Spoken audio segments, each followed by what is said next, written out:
इस वक्त पूरे देश में द कश्मीर फाइल्स फिल्म पर बहस छिड़ी हुई है।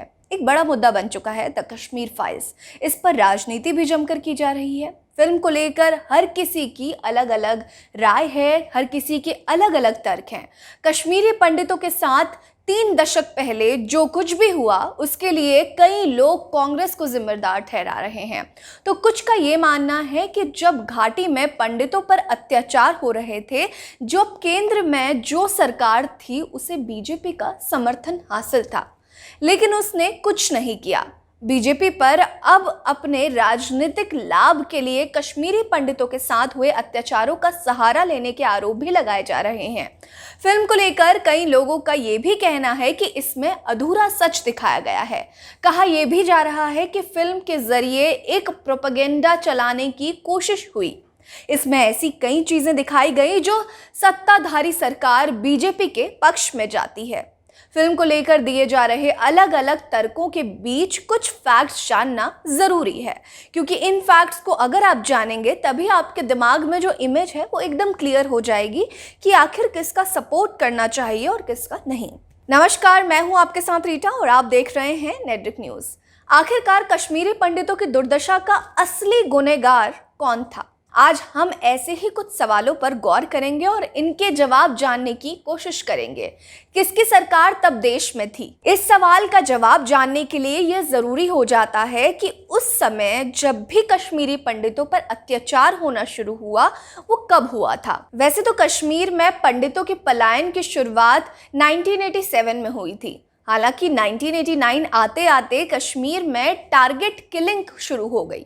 गैर मुसलमानों को निशाना बनाया जाने लगा। 14 सितंबर 1949 से यहाँ बुरा दौर आ गया। लिस्ट बनाकर कश्मीरी पंडितों की हत्या होने लगी। अखबारों में इश्तिहार छापे जाने लगे और पंडितों को कश्मीर छोड़ने के लिए कहा जाने लगा। 1989 के उस दौर में वीपी सिंह देश चला रहे थे। उनकी सरकार सत्ता में थी, वही सरकार जिसको बीजेपी का भी समर्थन हासिल था। तब जम्मू कश्मीर के गवर्नर थे पूर्व सेना अध्यक्ष जनरल कोटिकलपूदी वेंकट कृष्णा राव। यही वजह है कि एक तबका सवाल पूछ रहा है कि अब कश्मीरी पंडितों के साथ हमदर्दी दिखा रही है बीजेपी ने, तब क्यों नहीं दिखाया, तब क्यों नहीं आवाज उठाई? दूसरा सवाल ये कि जगमोहन ने क्या किया जो उन पर इतने सारे सवाल उठने लगे।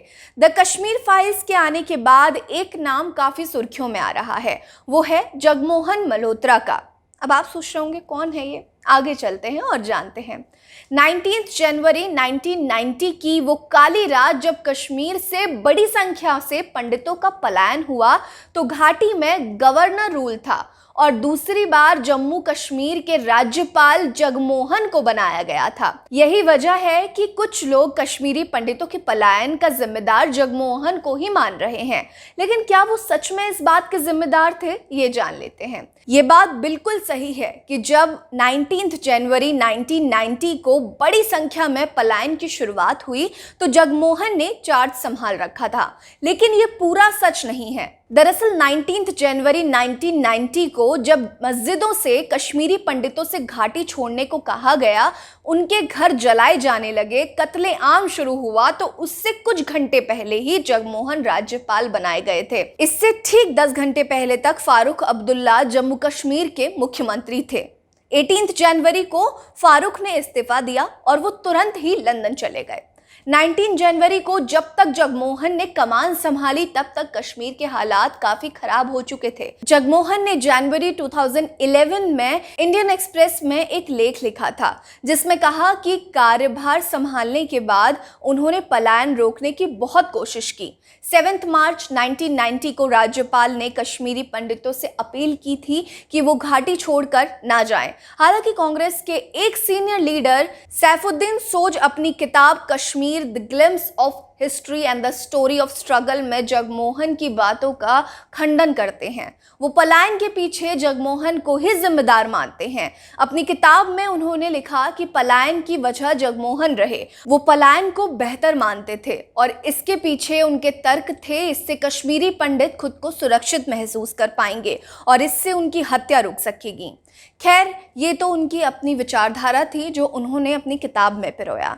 आपको क्या लगता है, द कश्मीर फाइल्स में जो भी दिखाया गया या फिर 1990 में जितने भी कश्मीरी पंडितों के साथ दर्दनाक हादसे हुए, जितने भी उनके साथ नरसंहार उनका हुआ, वो कितना गलत था और कितना सही था? आप किसको इसका जिम्मेदार मानते हैं? सारे फैक्ट्स हमने आपके सामने रखे। आपके ऊपर सवाल का जवाब हम छोड़ते हैं कि आखिर कौन इस पूरी घटनाक्रम का जिम्मेदार था? हमें कमेंट करके जरूर बताइएगा। बने रहिए हमारे साथ। नमस्कार।